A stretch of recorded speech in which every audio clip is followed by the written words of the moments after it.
Welcome to Sandhya enterprises. आज हम बात करेंगे चलते चलते कहीं खो जाते हैं हम,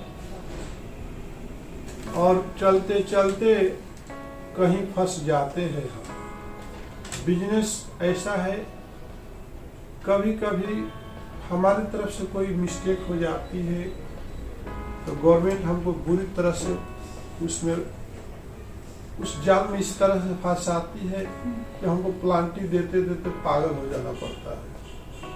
पहले जैसे पिछले कई जीएसटी के पहले एक्सरसाइज हुआ करता था, सीएसटी हुआ करता था और स्टेट टैक्स होता था। आज जीएसटी में भी ऐसा सेम रूल्स है। जैसे कि जीएसटी में जैसे आईजीएसटी बोले तो मतलब आप इंटरनल जो अपने स्टेट से दूसरे स्टेट में जो सेल करते हैं उसको आईजीएसटी बोलते हैं। जो टोटल जो है आईजीएसटी में जो लोग गवर्नमेंट को डायरेक्ट जो है सेंट्रल गवर्नमेंट को आपको जाता है। जैसे आपको सेंट्रल गवर्नमेंट में जाता है, जैसे कि आपका 18% हो गया। तो अब हम बात करते हैं कि एक और होता है स्टेट टैक्स, जो इसमें क्या होता है, जैसे कि आपका 18% तो 9% गवर्नमेंट लेता है, सेंट्रल गवर्नमेंट, और जो है आपका लोकल गवर्नमेंट जैसे स्टेट गवर्नमेंट जो है 9% ले लेता है। तो जीएसटी के बारे में आपने देखा कि जब से वस्तु एवं सेवा कर यानी जीएसटी का व्यवस्था लागू हुई तब से सभी राज्यों को एक यूनिक कोड प्रदान किया गया।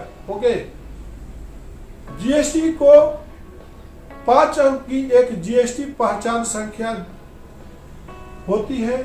राज्य कोड एक पैन के लिए अद्वितीय राजस्व जीएसटी आईएन पेन का पहचान प्रदान करता है। क्यों जरूरी है कि कोड की जानकारी, क्यों जरूरी है कोड की जानकारी हम बात करते हैं। जैसे मान लीजिए कि आपका तेलंगाना है तो उसका जीएसटी कोड क्या देता है, 36 से देता है।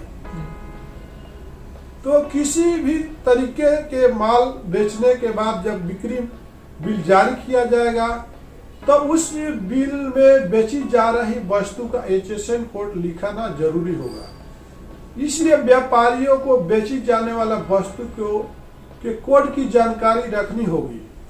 जीएसटी का रिटर्न ऑनलाइन जमा करते वक्त किस कोड का कितना माल खरीदा है और बेचा गया इसकी जानकारी देने होगी। इस व्यवस्था में इनपुट टैक्स ब्लेम करने की सहूलियत होती है। जैसे आपको कुछ सेल करते हो या कुछ परचेज करते हो तो आपको जीएसटी का इंफॉर्मेशन आपको देना होता है, और अगर वो जीएसटी का इंफॉर्मेशन आप नहीं देते हो तो वो आपको लिए इनपुट नहीं आता है।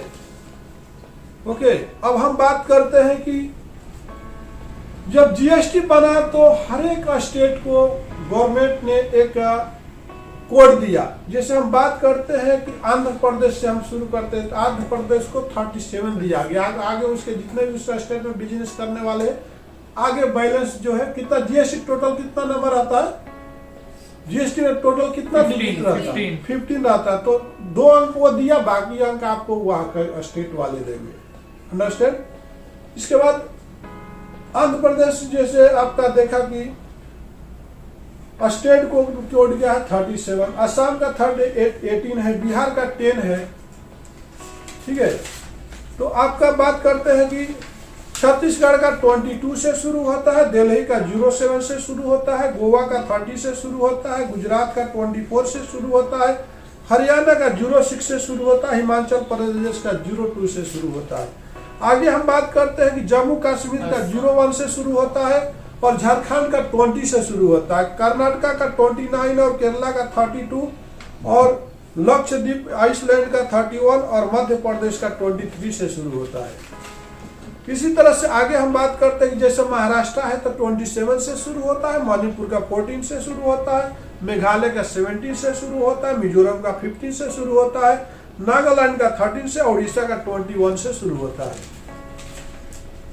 इसके बाद पांडिचेरी का 34 से शुरू होता है, पंजाब 03 से शुरू होता है, राजस्थान 08 से शुरू होता है, सिक्किम 11 से शुरू होता है, तमिलनाडु 33 से शुरू होता है, तेलंगाना 36 से शुरू होता है, और आगे बात करते हैं कि त्रिपुरा जो है 16 से शुरू होता है, उत्तर प्रदेश 09 से शुरू होता है, उत्तराखंड 05 से शुरू होता है, वेस्ट बंगाल 19 से शुरू होता है, और जो है अंडमान निकोबार द्वीप समूह का नाम सुना होगा 35 से शुरू होता है।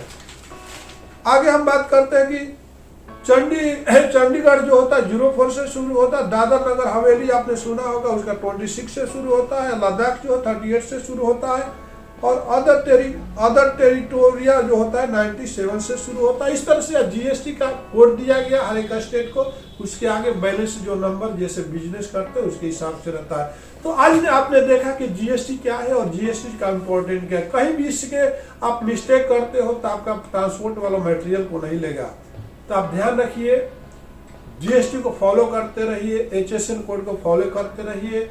और हमने मिथिलेश चौधरी आपको संध्या एंटरप्राइजेज यूट्यूब पर काफी नॉलेज देते रहेगा बिजनेस से रिलेटेड। अगर कोई भी कुछ आपको वीडियो जानने की जरूरत है तो आप कमेंट बॉक्स में जरूर लिखिए। उस वीडियो को मैं लाने के लिए आपको विदिन 1 वीक के अंदर ही ला करके आपके पास प्रेजेंट करूंगा। इसी के साथ मैं विदा लेता हूँ। नमस्कार, धन्यवाद। अगर आपको ये वीडियो अच्छा लगे तो वीडियो को लाइक और सब्सक्राइब बटन पर क्लिक करके इस चैनल को ग्रो करने में सपोर्ट करो और बेल नोटिफिकेशन ऑन कर लीजिए ताकि आप आने वाला वीडियो मिस ना कर पाओ। और साथ ही आप चाहते हो किसी और टॉपिक और प्रॉब्लम पर वीडियो बनाएं, प्लीज हमें कमेंट बॉक्स में बताइए। Thanks for watching.